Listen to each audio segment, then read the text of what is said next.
মমতা ব্যানার্জির কাছে চর্চার পর্চার তরফ থেকে দুইটি প্রশ্ন রাখা হয়েছিল। দিদি, আপনি বলছেন পশ্চিমবঙ্গে এনআরসি চালু হতে দেবেন না, আবার আপনি এই কথাটাও বলছেন এসআইআর আর এনআরসি, আবার আপনি বলছেন এসআইআর আর এনআরসি একই। যদি একই হয় তাহলে আপনি, আপনার প্রশাসন এবং আপনার দল এসআইআর যেন পশ্চিমবঙ্গে সুষ্ঠু হয় তার সম্পূর্ণ ব্যবস্থা করলেন। এটা কি মুসলিমদের সাথে দ্বিচারিতা নয়? এই প্রশ্নের উত্তরে মমতা ব্যানার্জি যা বলল সেটা ঠিক তাক লাগিয়ে দেওয়ার মতো ব্যাপার।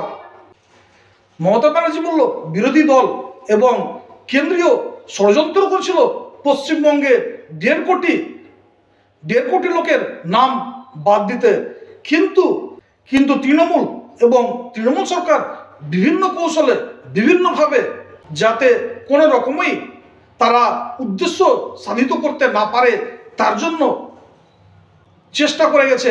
এবং বর্তমান যা লক্ষ্য করছি 50 লক্ষের উপরে নাম বাদ পড়বে না। তার সাথে সাথে এটাও আপনাদের মনে করিয়ে দিই, যদি আপনি 2002-এর এসআইআর আর 2025-এর এসআইআর লক্ষ্য করেন তাহলে লক্ষ্য করতে পারবেন 2002-এ যে বিভিন্ন কারণে ভোটার কাটা পড়েছিল আর 2025-এ যে ভোট কাটা পড়ছে তার আনুপাতিক হার প্রায় একই।